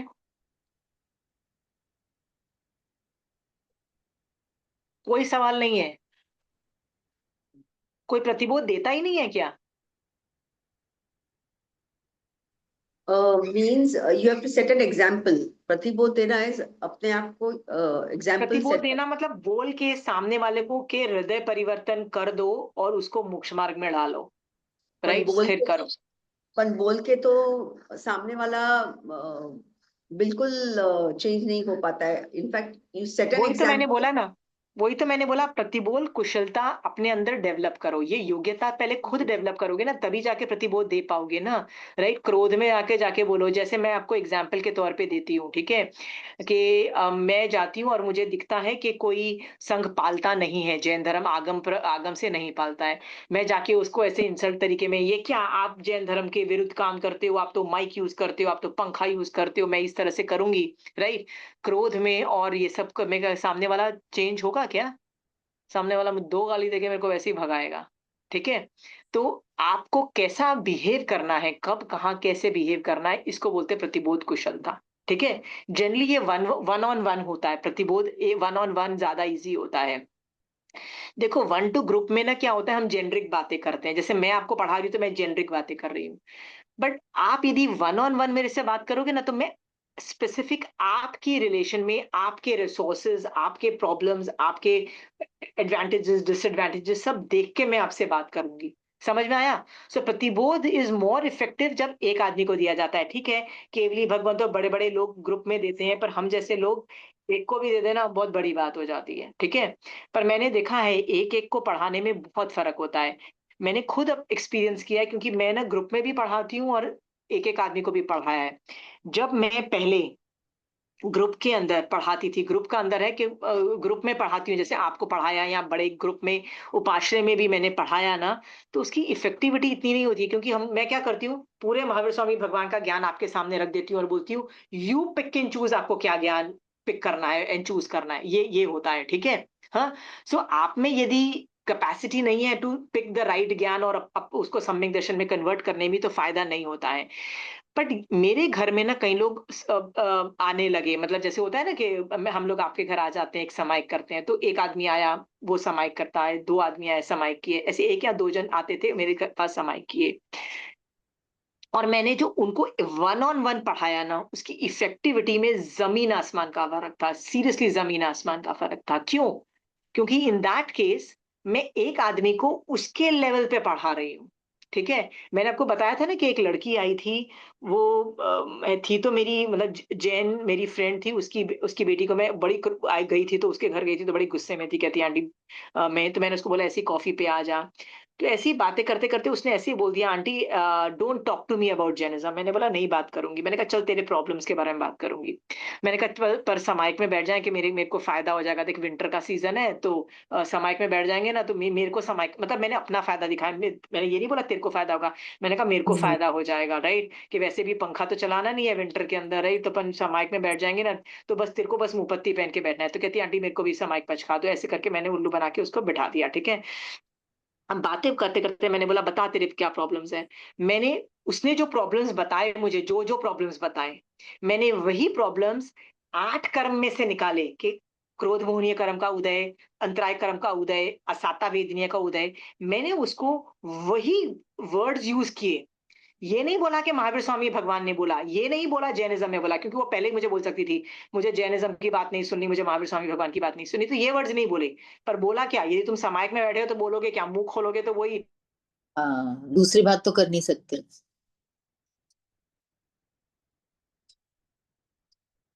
है, बाप रे, कि तू रस तो देख उस साता का उदय के इतना बुरा हाल है। राइट, फिर मैंने उसको दूसरे रस बताए कि पर देख तेरे दूसरे फ्रेंड्स के साथ ये बुरा हो रहा है। राइट, उसके असाता का ज्यादा रस है, तेरे को लग रहा है कि उसने तेरे को सिर्फ इंसल्ट की, राइट, तेरी, और तुझे क्रोध आ गया।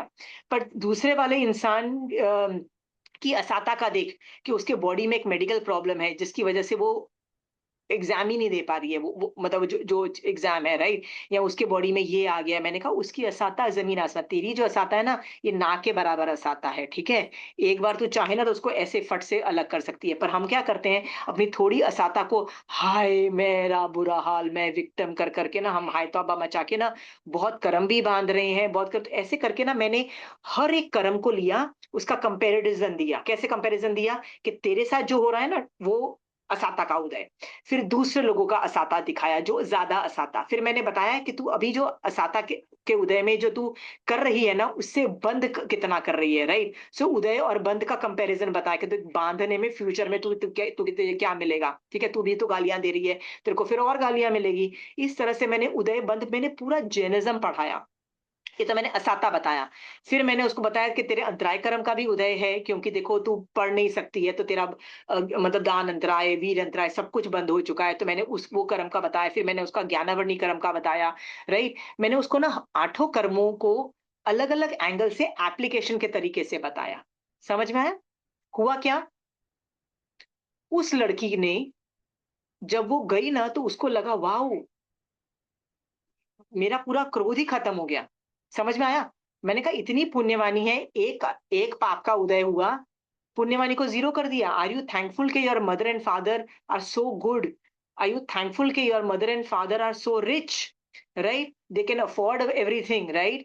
आर यू थैंकफुल कि तू इतने अच्छे स्कूल में, कॉलेज में पढ़ी हुई है, तेरे साथ इतना। मैंने काफ़ी उसकी पुण्यवानी, मतलब हर एंगल से मैंने जब उसको क्रोध के बारे में बताया, तो उसके अंदर क्या हुआ? बताइए? रिडक्शन हुआ क्रोध के अंदर। तो जाते-जाते मैंने बोल दिया कि जो भी मैंने पढ़ाया ना, याद रखना, ये बोला महावीर स्वामी मैंने जाते-जाते, मैंने पूरे क्लास में एक बार नहीं बोला महावीर स्वामी, मैंने बोला छोड़ो महावीर स्वामी भगवान को, जैनिज़्म को छोड़ो, अपन तो अपनी बातें कर रहे हैं, ठीक है? हाँ, एंड में बोल दिया कि ये एक्चुअली ना ये बोला महावीर स्वामी भगवान के, ये सबको ऐसे ही काउंसलिंग करते हैं। महावीर स्वामी भगवान के पास मैं भी रोती-पीटती जाती हूँ ना कि भगवान उसने मेरे साथ ये बुरा कर दिया, तो महावीर स्वामी भगवान भी यही सब खरी-खोटी मुझे सुना रहे होते हैं, राइट? वो भी मेरी ऐसी ही काउंसलिंग करते हैं, ठीक है?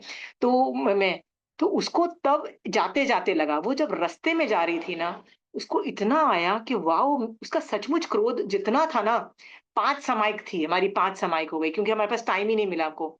जब वो जा रही थी ना, उसका क्रोध ऑलमोस्ट पूरा ज़ीरो हो गया था। She was thinking about something else, और जाते-जाते उसको लगा, यदि ये सारा ज्ञान महावीर स्वामी भगवान का ज्ञान है, तो उसको महावीर स्वामी भगवान के प्रति श्रद्धा उत्पन्न हुई। ठीक है? उस श्रद्धा की वजह से उसको पूरा सम्यक दर्शन ट्रिगर हुआ, मतलब उसके जो भाव थे ना उस वो मुझे भी रिफ्लेक्ट हो रहे थे। तो मैंने जब उसको शाम को फ़ोन किया, मैंने कहा तू क्या सोच रही है? कहती आंटी पता नहीं मेरे दिमाग में क्या-क्या चल रहा है, पर aunty it's out of the world picture aunty, इतना सुख है, इतना हैप्पीनेस है, इतना सब कुछ हो। तब मैंने उसको बोला कि दैट वाज़ सम्यक दर्शन। ठीक है? What I am trying to tell you is, आप यदि सही प्रतिबोध देते हो, राइट?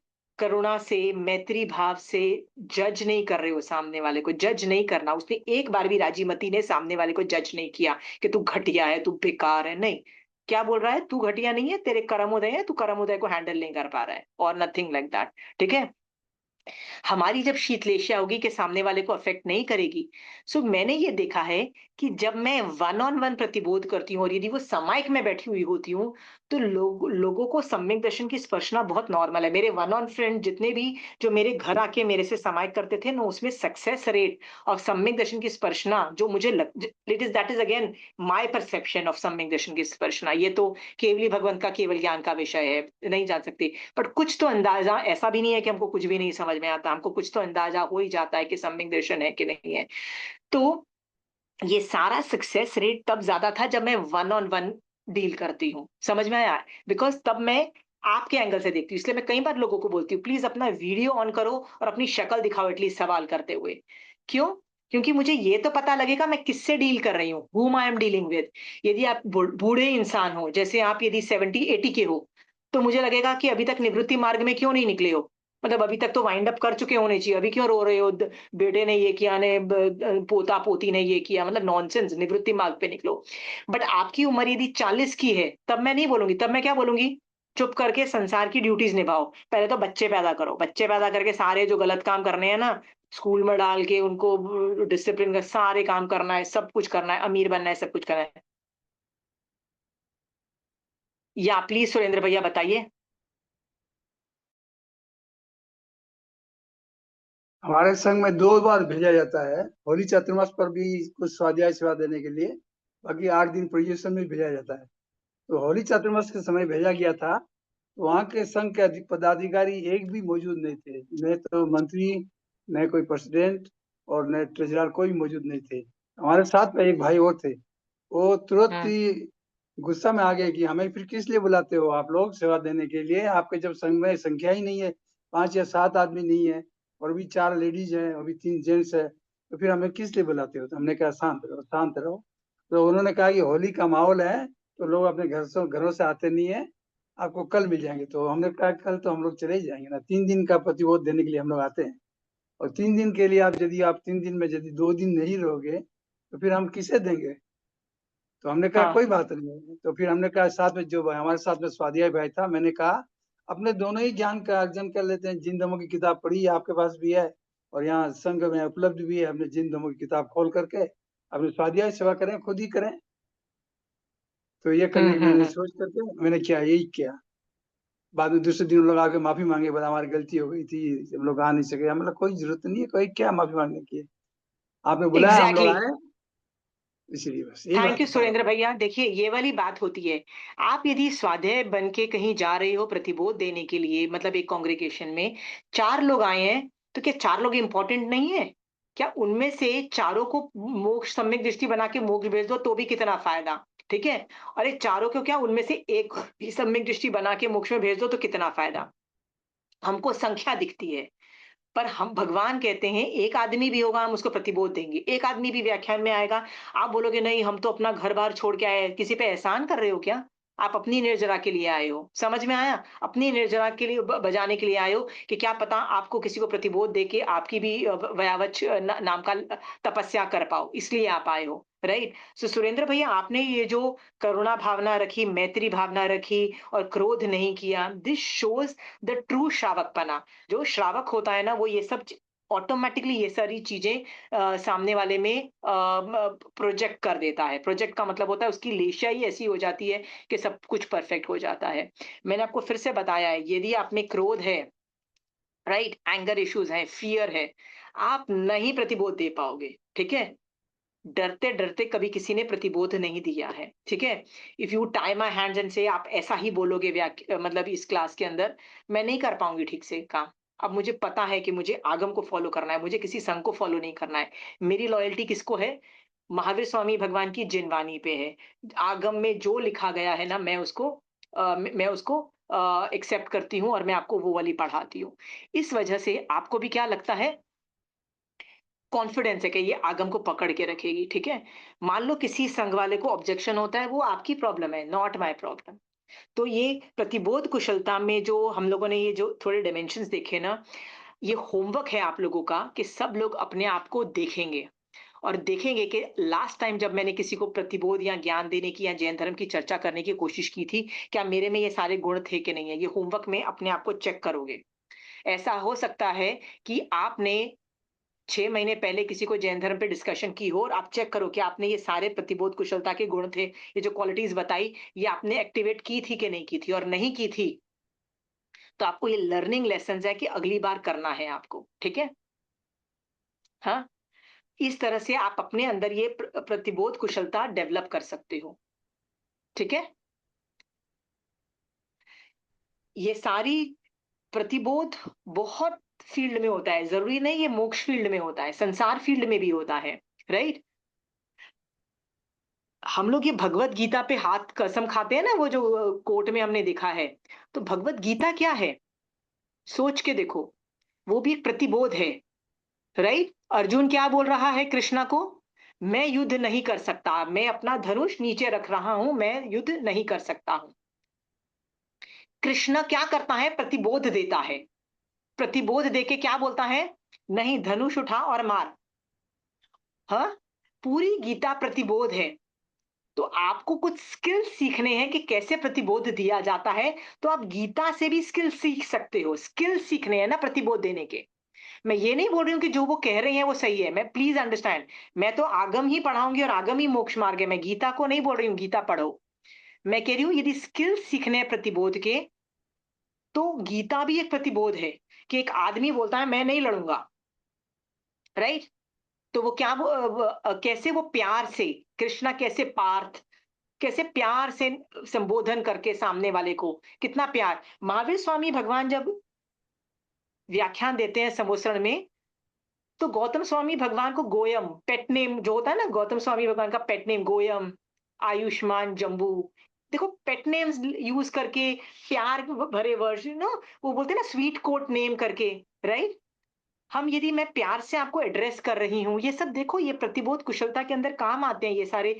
मैं पूरी मैत्री भावना, प्यार, करुणा दिखा रही हूँ आपको, ठीक है? सुपीरियॉरिटी नहीं दिखा रही, मैं सेम लेवल पे आके आपको प्यार दे रही हूँ। महावीर स्वामी भगवान प्यार दे रहे हैं, राइट? सुधर्मा स्वामी जम्बू स्वामी को प्यार दे रहे हैं, क्या बोलते हैं? हे आयुष्मान जम्बू, राइट? में प्यार, एक वो लव।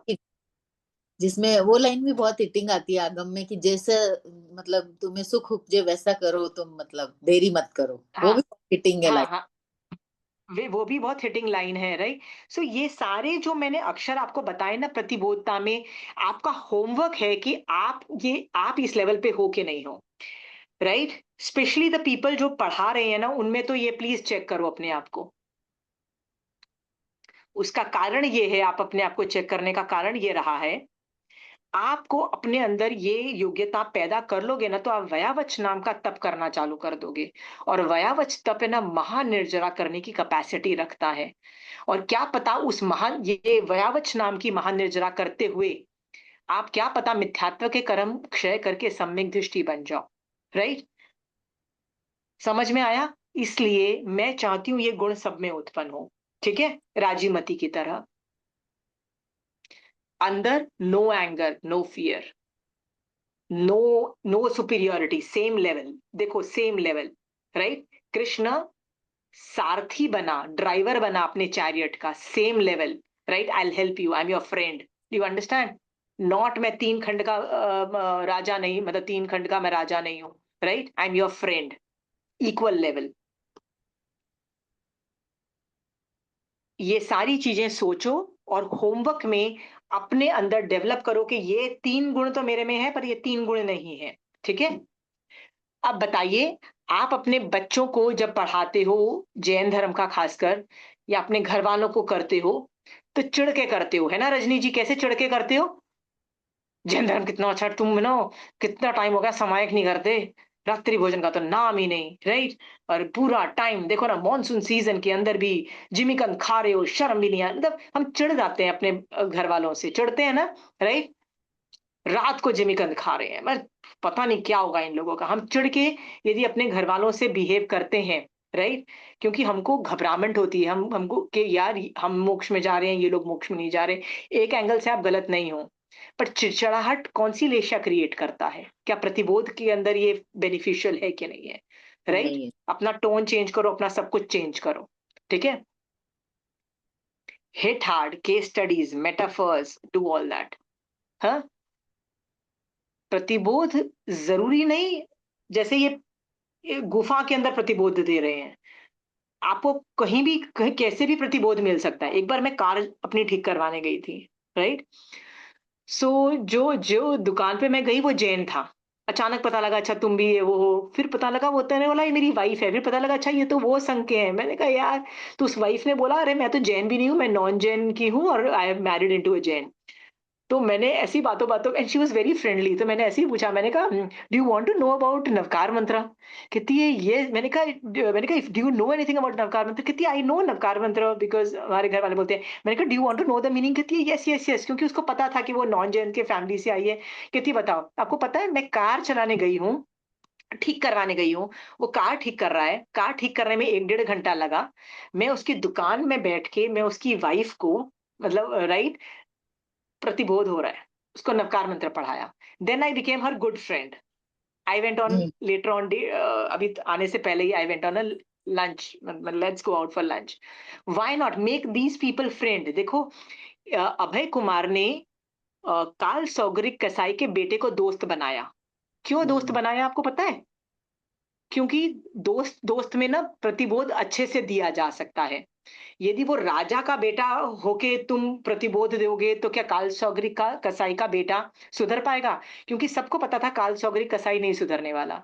तो उसके बेटा अभय कुमार ने क्या सोचा, नेक्स्ट जनरेशन को तो बचा लूं, ठीक है? उसको नहीं बचा पाया, नेक्स्ट जनरेशन। तो वो दोस्ती करता है काल सौगरी कसाई के बेटे से, और धीरे धीरे जेनिज्म इन्फ्यूज करता है। समझ में आया? हाँ, दोस्त कितने भी तुम बड़े हो, makes come on equal level. आप जितने भी अमीर हो, come to the same level है सामने वाला। हाँ, कोई अमीर इसमें तो कोई अमीर नहीं, गरीब नहीं। वो अभय कुमार दोस्ती करता है और धीरे धीरे जैनिज्म डालता है। आगे जाके कार्ल सौगरिक कसाई का जो बेटा होता है ना, जब उसके पापा मर जाते हैं तो कहता है मैं, सब लोग बोलते हैं अपना बिजनेस चालू करो, कहता है मैं बिजनेस नहीं करूंगा। तो कहता है क्यों नहीं करेगा? कहता है इसमें कर्म बंध है। वो सारा वो जैनिज्म की फिलॉसफी झाड़ रहा है। कहाँ से निकाल रही है? वही अभय कुमार से आई हुई है। दोस्ती बनाओ, फ्रेंड्स बनाओ, you become friends, you can pass on Jainism. Understand? हाँ। सो मैंने इसको मैंने बताया ना, आने से पहले भी we went out for lunch, we didn't talk about Jainism at all. Friends बनने तो दो, रिस्पेक्ट जनरेट तो होने दो। Do you understand? धीरे धीरे सब कुछ आएगा। अब तो सिर्फ नवकार मंत्र गया है, फिर मोक्ष की अभिलाषा भी आएगी।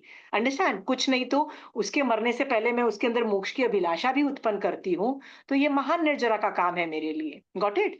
प्रतिबोध इज अ वेरी, कहीं भी हो सकता है। मैंने कहा ना, मैं कार चलाने ठीक कराने गई हूँ, वहां पे हो रहा है, वहां पे गुफा में हो रहा है। आप जरूरी नहीं। कई लोग मुझे बोलते हैं हमारे पास कोई स्टूडेंट नहीं है। मैंने कहा स्टूडेंट मिलेंगे नहीं प्लेटर पे। मिल गए प्लेटर पे तो ये पुण्यवानी है। ठीक है?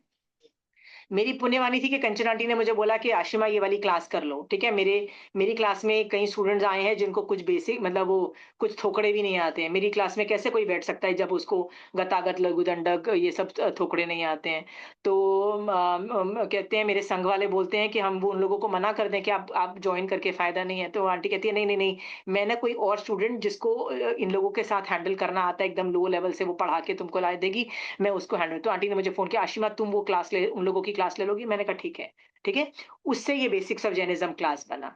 तो ऐसी पुण्यवानी के प्लाटर पे स्टूडेंट मिले, राइट, ये तो बहुत विरलों की होती है। ऐसे बहुत कम लोगों की होती है। नहीं भी है, यू डू प्रतिबोध वेरेवर। ठीक है? जैसे सुरेंद्र भैया ने बोला, जाओ आप स्वाध्याय बन के जाने की कैपेसिटी रखते हो। पर स्वाध्याय के लिए कुछ रूल्स एंड रेगुलेशंस होते हैं, बहुत कैपेबिलिटीज होती है। ठीक है? वो यदि आप में है, प्लीज जाइए, सब कुछ करिए। प्रतिबोध से बहुत महान निर्जरा होती है। इसलिए मैंने आज ऑलमोस्ट पूरी क्लास इसके अंदर डाल दी। ठीक है? और किसी को कोई सवाल पूछना है प्रतिबोध के लिए?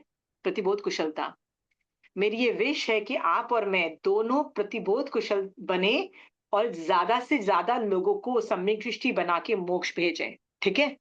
और ऐसा करते करते खुद भी मोक्ष में जाएं। चलिए अपन और थोड़ा सा कवर कर लेते हैं। मैंने ये वाला टॉपिक तो खत्म कर दिया राजीवमती का वो। ठीक है? चलिए लेट्स गो फर्दर। अभी नेक्स्ट चालू होता है रथ नेमी का। इसमें भी बहुत सीखने को मिलता है। क्रोध मान माया, जा ये हो गया, ये तो हो नहीं गया। नहीं नहीं, अच्छा अच्छा, हाँ। तो अभी क्या हुआ है, रथनेमी संयम में दृढ़ हो गए। ठीक है? हम्म। क्रोध मान माया और लोभ, इन सबको सर्वथा प्रकार से निग्रह कर, जीत कर और पांचों इंद्रियों को वश में करके अपनी आत्मा को वश में कर लिया। अच्छा, सो इसका मतलब रथनेमी ने पूरी अपनी इंद्रियों को वश में कर लिया। जो विचार गिरे थे वो भाव ठीक हो गए उसके। मन गुप्त, वचन गुप्त, काय गुप्त, जितेंद्रिय व्रतों में दृढ़ एवं निश्चल होकर उस रथ नेमी ने जीवन पर्यंत साधु धर्म का पालन किया। देखो ये कितना ब्यूटीफुल लाइन है, जीवन पर्यंत साधु धर्म का पालन किया। क्या मैं इस चीज में हूं कि नहीं हूं? देखो ये रथनेमी ने ये किया।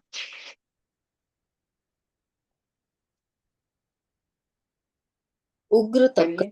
करके राजीमती और रत्नेमी दोनों ही केवल ज्ञानी हो गए। तत्पश्चात सभी कर्मों का क्षय करके अनुत्तर सबसे प्रधान सिद्धि गति को प्राप्त हुए।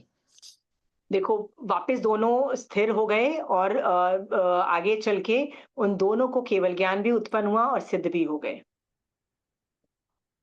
तत्वज्ञ, पाप से डरने वाले और पाप नहीं करने वाले पंडित, विचक्षण पुरुष ऐसा ही करते हैं, अर्थात भोगों से निवृत्त हो जाते हैं।